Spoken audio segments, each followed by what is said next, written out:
Think we're going. I never know with these things, to be honest with you. But anyway, welcome to day 2 of the First Steps to Prevent and Reverse Alzheimer's Masterclass.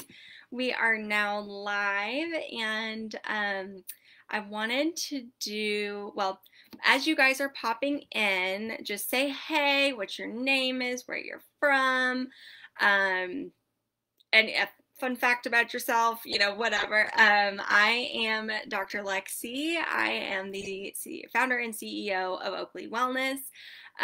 So that is where, hey John, that I help people that are starting to see the effects of Alzheimer's disease, cognitive decline, dementia, all of that.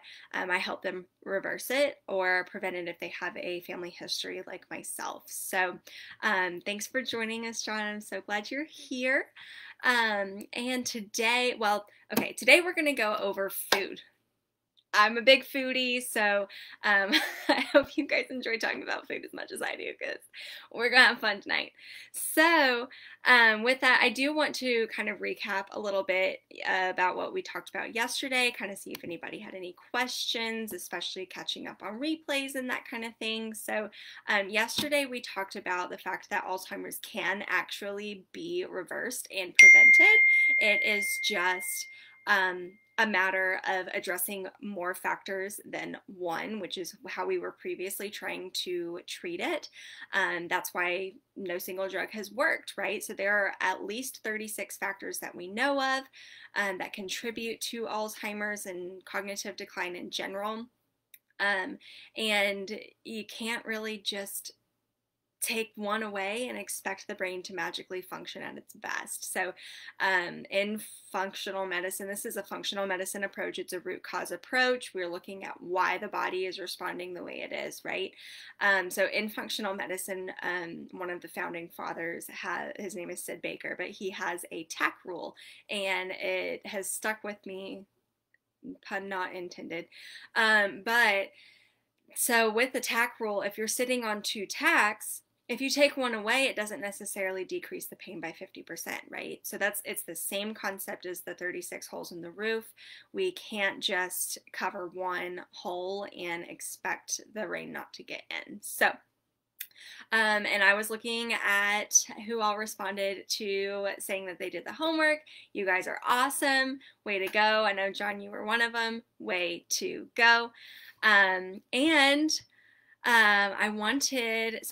I kind of hinted the first day and in some of my previous posts that there were going to be giveaways during this whole experience that we have together, and I am here to do the first giveaway. So the first one is a 5-day supply of these little element packets. This is my favorite and the only electrolyte blend mix thing that I will recommend. It is very clean and actually works. Let me remind myself who the winner was. I did a drawing earlier today, and oh my gosh, what a coincidence! John, you were the winner. So message me separately. You can do this before or after this session. Message me what your address is, and I will get these shipped out to you. So you got 5 of these little suckers. They are they're all the watermelon salt flavor. It is my favorite flavor, and I hope you enjoy. I want to say you guys are pretty outdoorsy, so I think you'll like these a lot. So, alrighty, congratulations, John. Thank you for being awesome and participating, doing your homework, and let's keep it up. This is great. So, okay. Did anyone have any questions from yesterday? Let me go ahead and just ask that before I move on.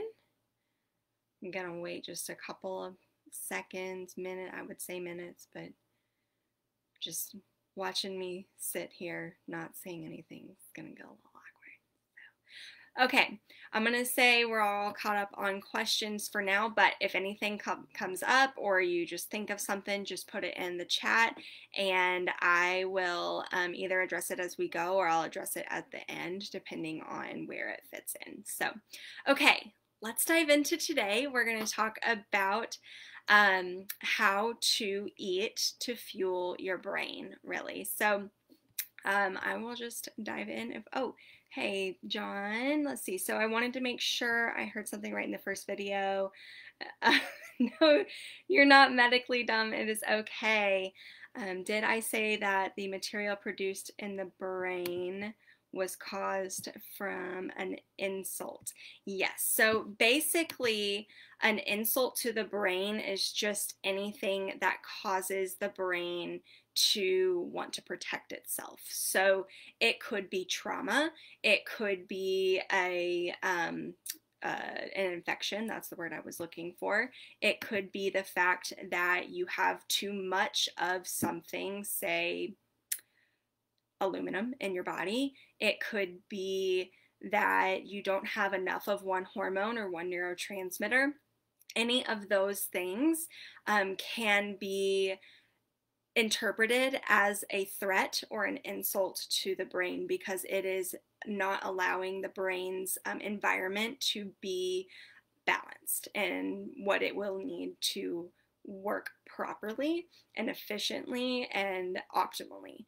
So that's all I meant by insult. It's not a technical term, so it does not have to be physical trauma. No, it does not have to be physical trauma. Physical trauma can be one of those things, but it does not have to be. Thank you for putting that question out there, John, because I'm sure that was not only confusing to you, so I'm glad I got the chance to clarify what that meant. So yeah, no insult, not necessarily physical, just anything that disrupts the brain's little chemistry thing it's got going on. So awesome. Did that answer your question, John?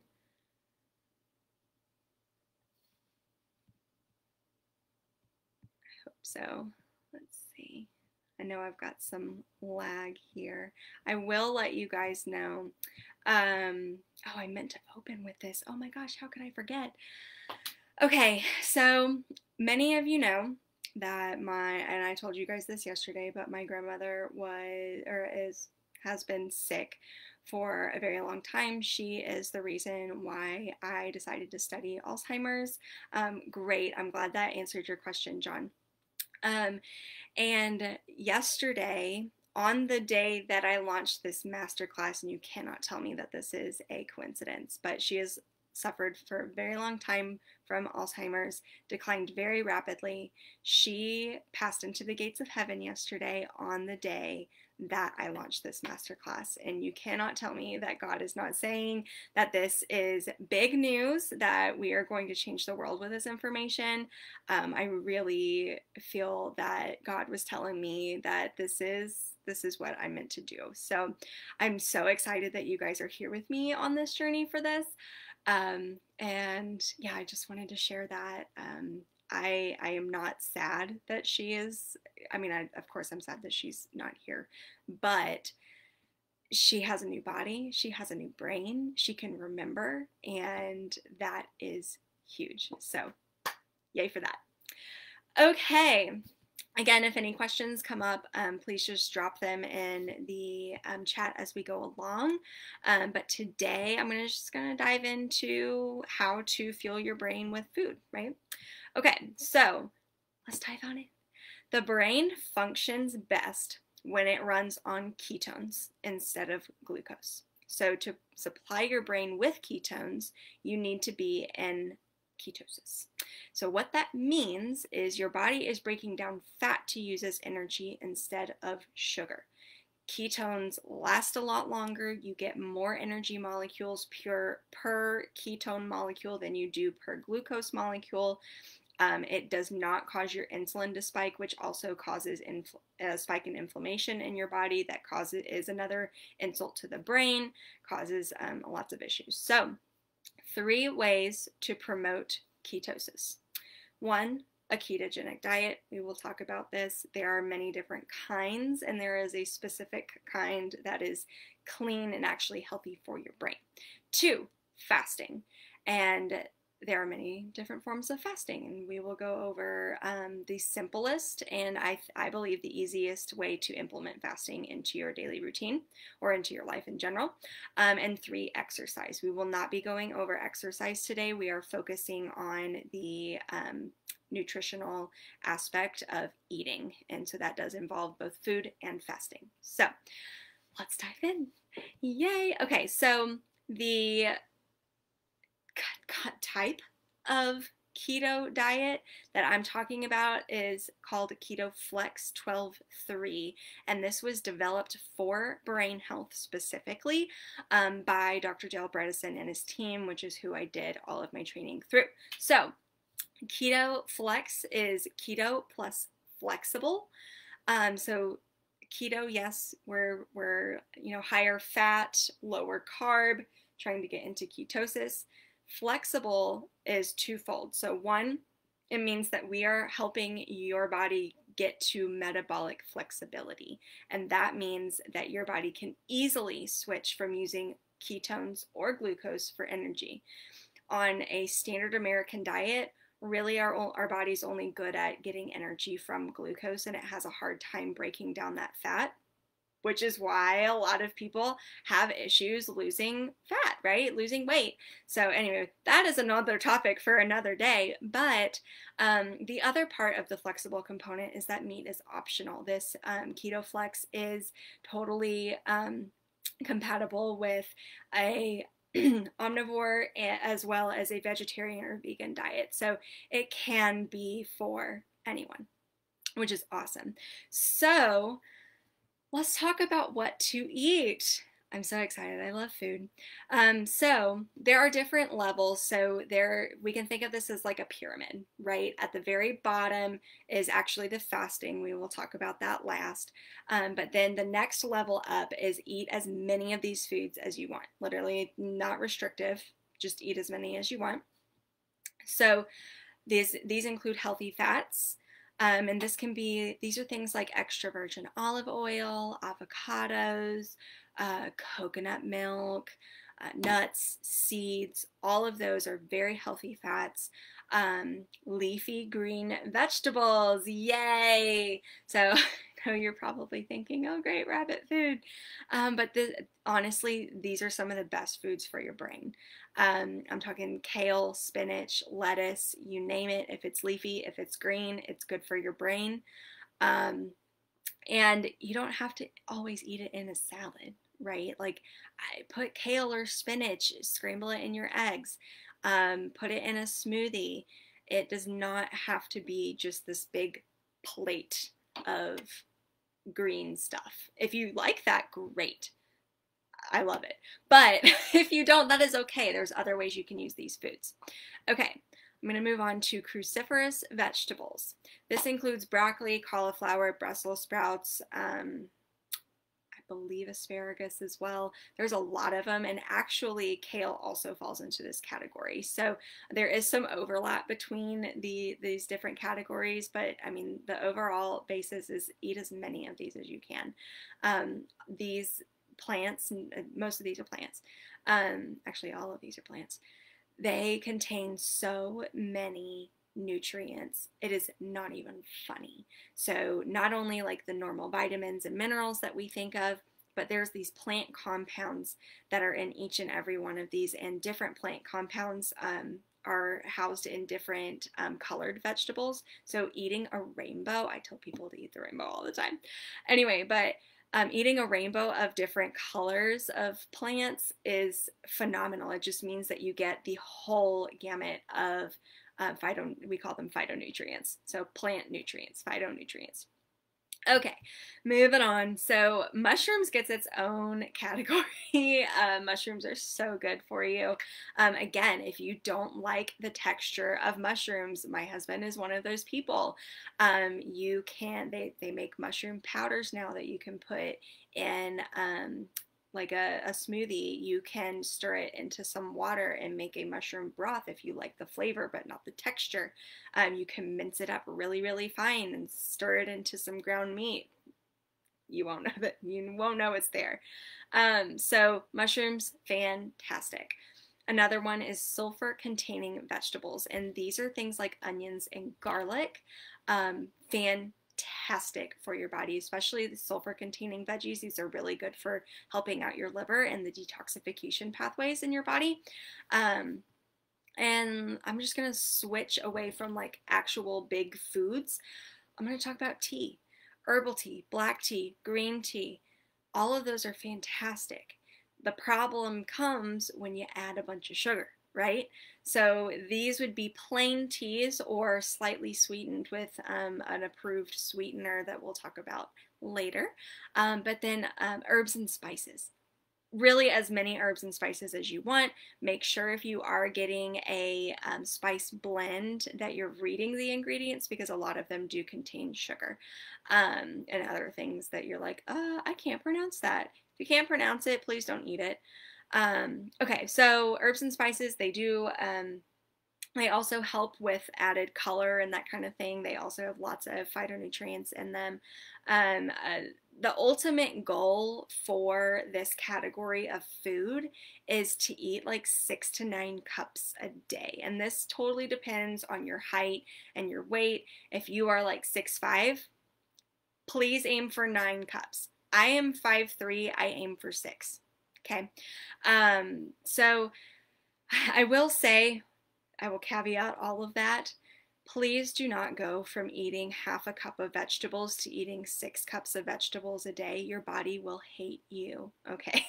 Your intestines will hate you. This you will need to increase gradually, like maybe by like half a cup every couple of days. Let your body get used to the natural fibers that are in these foods, or you're just totally going to shock your system, okay? And I will add that organic, seasonal, and local is best. But again, if you are switching from eating things that mostly come in boxes on the shelves to eating whole foods, that's all I want you to focus on right now, is just going from the processed foods to the whole foods. And, you know, if you can get organic, seasonal, local, great. If not, then that's okay. Okay? All right, so the next tier is eating for your gut. And this includes resistant starches, probiotics, and prebiotics. So let me go over what those are a little bit. So these aren't foods that we want to just like eat copious and copious amounts of, but you can still eat plenty of these. It's not a big deal. Resistant starches, though, are things like sweet potatoes, rutabagas, parsnips, and green bananas. So these things, what they do is they don't break down very easily, and they're actually food for the bacteria that live in your gut. And we are going to be talking about the gut tomorrow, so I will leave more of that discussion for then. But because they are still starches and they do break down into sugars, that is why they are not included in the eat as much as you like category. Okay. Probiotic foods are things like sauerkraut, kimchi, kombucha, yogurt. And yogurt, they now make yogurt from like almonds and coconuts and all that good stuff. So if dairy is not your thing, especially, well, lost that train of thought. That is okay. So, but you know, there are other options out there. Like this is a great time for us to be going through this together, because if we were doing this 15 years ago, we wouldn't have all these options. So there are so many options. It is awesome. Okay, probiotics are foods that have live active bacteria in them. And these are not bad bacteria. These are good bacteria. They actually live pretty much everywhere in and on your body. They're on your skin, they're in your nose, they're in your mouth, they're in your gut. They are there to benefit you. And I can talk more about this tomorrow when we talk about the gut, but this is definitely a relationship that's mutually beneficial. So, okay. Prebiotics, these are things like jicama or leeks. Onions and garlic fall into this category as well. I'm a huge fan of onion and garlic. I don't remember the last time I didn't put one of those two in a dish. Anyway, but for all three of these foods, you may not tolerate these as well until after your gut is healed, which is what I'm going to talk about tomorrow. And we'll talk about why and all that good stuff.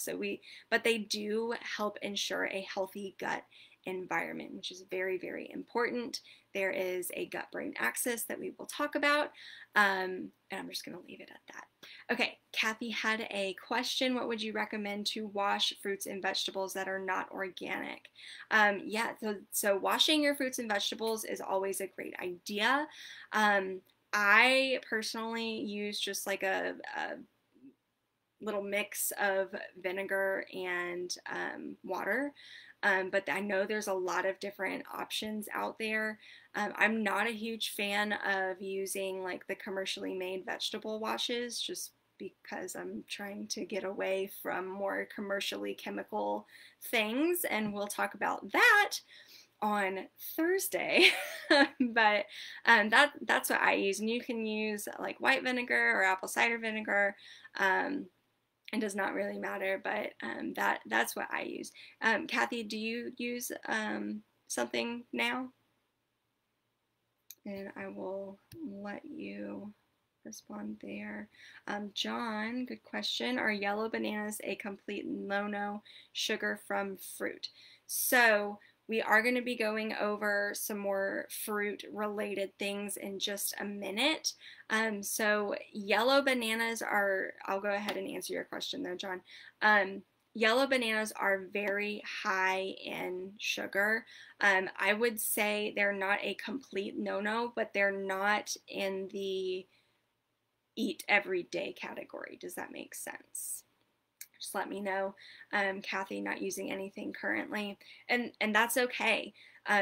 What I mentioned yesterday, just taking action, and having messy action. Kathy, you know that Christine is a big advocate of that, and I'm definitely using that and doing that really. But just start.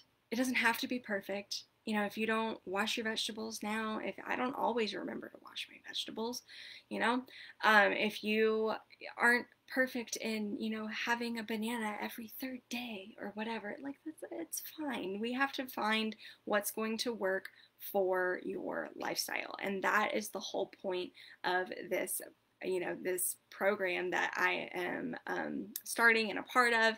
It is about doing this to where you can thrive. We want you to get to thriving, right? Not living in fear or anything like that. You're thriving, you are loving life and just going for it. And sometimes that takes messy action. So yes, Kathy, absolutely. Messy action it is. And John, I'm glad that made sense. And yeah, let's move on there. Okay, so the next category is to choose wisely your meats and fruits. Here we go, John. This is where we're at. So this is your animal proteins, not just meat, as well as fruits. Basically, we are going to go over like what is preferred. But again, animal proteins and fruits, we're getting closer to the top of the pyramid. They are there to be a condiment. They are not there as your main portion of your dish. That is the eat as much as you want, non-starchy vegetable category. Oh, hey, Dora said, tuned in late, but appreciate this info. Absolutely. I'm glad you're here, Dora, and welcome. And feel free, like when this is over, when the replay is up, if you want to catch up later, that is totally fine. That's why I do them here so that I can actually have them recorded, which is great. Okay, so diving into animal proteins, this is also optional. So if you are vegetarian or vegan, you do not have to eat animal proteins, but if you do, like me, we want you to choose wisely, okay? So for fish, we want those fatty fish. So there's a nice acronym. It's called SMASH fish. Okay, that is salmon, mackerel, anchovies, sardines, and herring. Those are your best fatty fish that are going to help you get into ketosis, stay there, and fuel your brain. Okay, um, eggs and chicken, fantastic. The best way to make sure that you are getting the quality fats from that animal is to make sure that they are pastured. So pasture raised chickens, eggs from pasture raised chickens. Um, you can talk to people at your local farmers market for this. That's actually where I get my eggs. And then going over to beef, grass-fed beef is, they have actually done studies where they have measured the fat ratios of anti-inflammatory fats to inflammatory fats, and the conventionally raised beef had way more inflammatory fats, and the grass-fed beef had more anti-inflammatory fats. So it totally depends on the level of meat and the quality of meat that you are consuming. So grass-fed beef, if you can find grass-fed and grass-finished, go you. It is a little hard. So grass-fed, fantastic, okay? And so let's move on to fruits. The best fruits to enjoy all year long are lemons, limes, and small amounts of berries at a time. So, you know, probably don't eat the whole carton of blueberries, right? But blueberries are fantastic, especially that deep blue purple color. That is fantastic for the brain. Okay, so for other fruits, I would try to get them seasonally. They're going to be at their peak with all the nutrients and whatnot, but I do want you to balance the idea of nutrient value versus that sugar spike, okay? So that sugar spike will get you out of ketosis. So maybe just a little bit of that fruit, or definitely pairing it with a fat like nuts or avocado or something like that, okay? So again, meat is a condiment. It is not the main attraction, but it absolutely can be a wonderful part of the diet. Okay, now I want to go to the very tippy top of the pyramid. This is the indulgences part. So yay! So this is where our sweeteners come in. The absolute preferred sweeteners are stevia and monk fruit. They are non-nutritive natural sweeteners, and non-nutritive means that they don't have any calories. I also like to include honey and 100% maple syrup in this category. However, I will caveat that with, well, when we talk about the fasting and your eating window, I would only include the honey and the 100% maple syrup in that eating window. Well, actually, I would do that for all sweeteners, but you know, when push comes to shove, sometimes we gotta live life, right? Okay, so also in this category is coffee and red wine, A2 dairy, and before you all freak out, again, you have to personalize this to you, and when you are fasting, one of the ways or one of the things that you can drink is black coffee, plain coffee, and that is okay. We just don't want to overdo it, okay? So 1 or 2 cups, I wouldn't go any further than that, and make sure that it is black. Adding stuff to it is going to cause the sugar content to be off and get you out of ketosis. So, okay, yes, occasional red wine, that is totally fine if you would like. Red wine is the best, but if you like other alcoholic beverages, that is okay. Again, the balance between getting out of ketosis and not. So I would probably recommend limiting it to 1 drink, and again, making sure you balance it, like, you know, drink it with a meal that contains fat and that kind of thing. A2 dairy does not contain one of the components of regular conventional dairy. You can also do like cheeses or milks that are organic or from grass-fed cows. Those kinds of things, again, I would not do every day. I would, but they're in the indulgences category, okay? So that's and we'll talk about dairy a little bit more in just a second. Also in this indulgences category are starchy vegetables. So this includes potatoes, corn, most squashes, the zucchini and yellow like summer squash.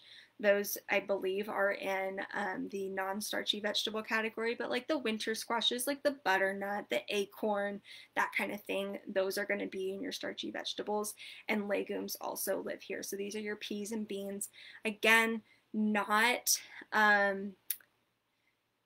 something that you would want every day, but can still be a part of your diet, which is awesome. Okay, we had a question. Kathy, MCT oil and coffee, or okay or no? I would say okay, yes, because part of, we'll go into fasting in just a minute, but MCT oil actually helps you get into ketosis before your body is used to it. So that is a tool that you can keep in your back pocket. You can take a shot of MCT oil. It's basically coconut oil, or you can put some in your coffee, or in your tea or anything like that. But that would be the only thing that I would add to your coffee. And only just because it's fat, it helps you stay in ketosis. So if you're only eating the fat, that is okay. Okie dokie, great question, Kathy. All right, so let's go. We've now talked about what to eat. Let's talk about what not to eat to keep your body in ketosis and keep your brain happy. Okay, you probably were expecting this one, but sugar and other simple carbs, not great. They are going to get you out of ketosis. They are going to feed those reward centers in your brain, and you are going to re-addict yourself. Yes, they are very addictive, okay? So sugar is sugar, right? Simple carbs include things like breads, pasta, rice, cookies, cakes, candy, sodas, etc. And this is not to say that you can't ever have these things, but they should definitely not be a regular staple, even an occasional staple. I would say rarely, okay? Like going on vacation, I'm going to eat this one thing with bread, okay? Grains are also not ideal. They are the same thing. Even complex carbs are actually broken down to sugars quite fast, at least compared to proteins and very high fiber foods that, like the non-starchy vegetables, their fiber to carb content is astronomical.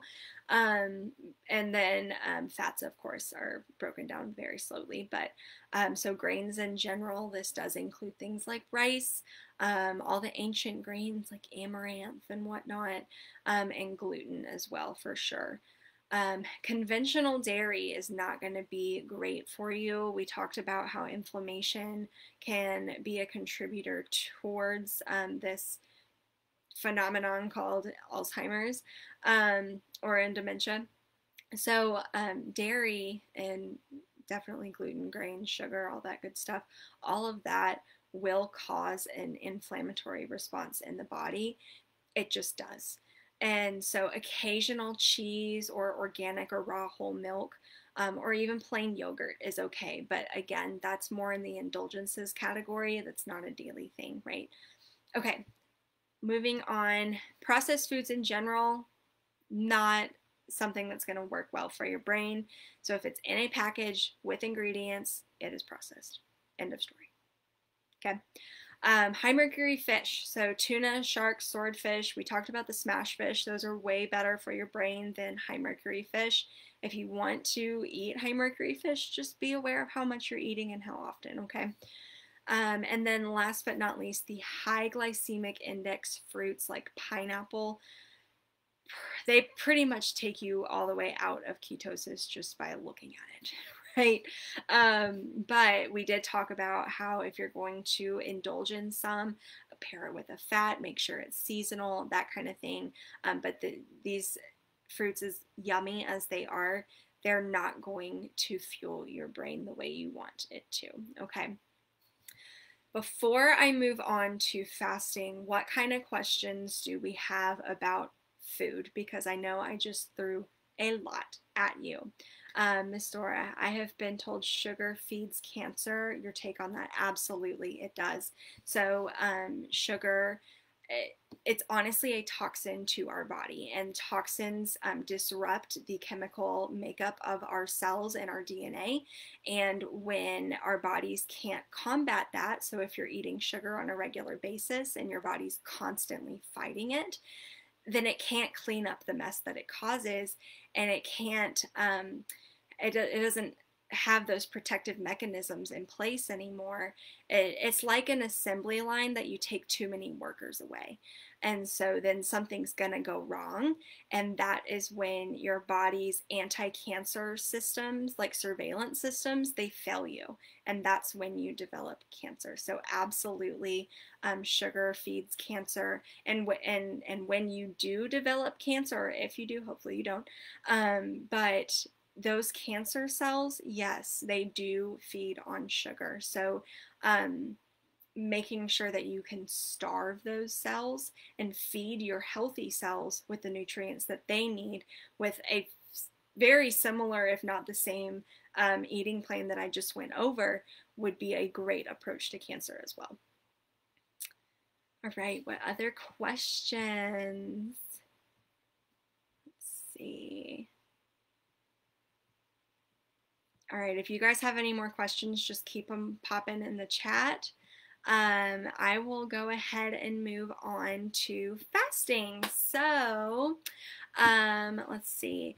So the Keto Flex 12-3, we've talked about the Keto Flex part. Now we're on to the 12-3 part.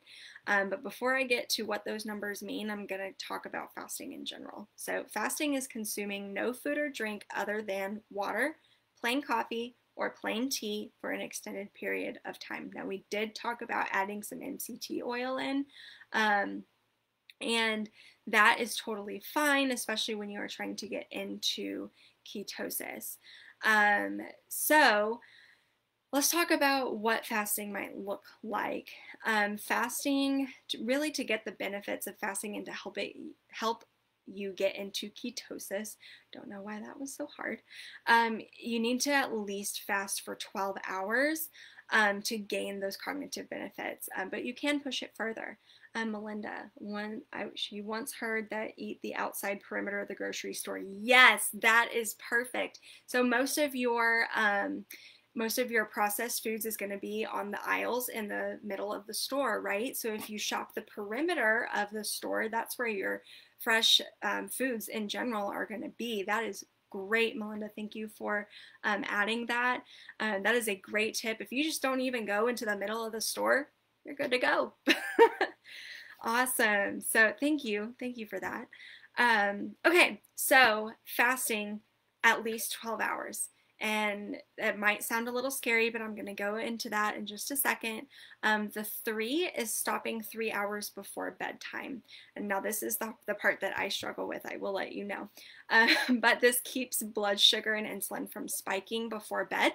And the body handles, basically the body, like when you eat within 3 hours of bedtime, my brain, anyway, I did not optimally fuel my brain this morning, I will say. So I am also here struggling with you on this journey.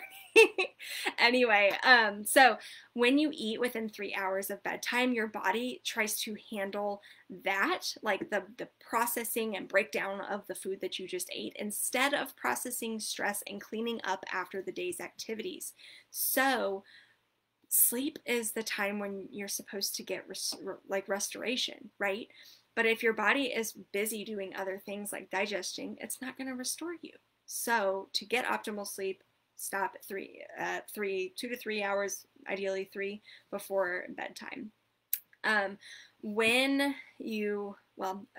Some more science to go along with that. When your blood sugar and insulin spike close to bedtime, this also increases your cortisol, which is your stress hormone, and it suppresses melatonin, which is your sleep hormone. So it totally makes you not be able to sleep in general anyway. So eating before bed, bad news, okay? It does inhibit good restorative sleep. So anyway, let's go into how to start fasting, right? When I was like, oh my gosh, 12 hours when I first like read about this, I was like, wow, that's a long time. And then I read some more and thought about it, and I was like, okay, wait, that might not be that hard to get to 12 hours. If you stop 3 hours before bed and you sleep 8 hours, that's 11 hours. That means that if I wait 1 hour after I wake up, I've hit my 12 hours.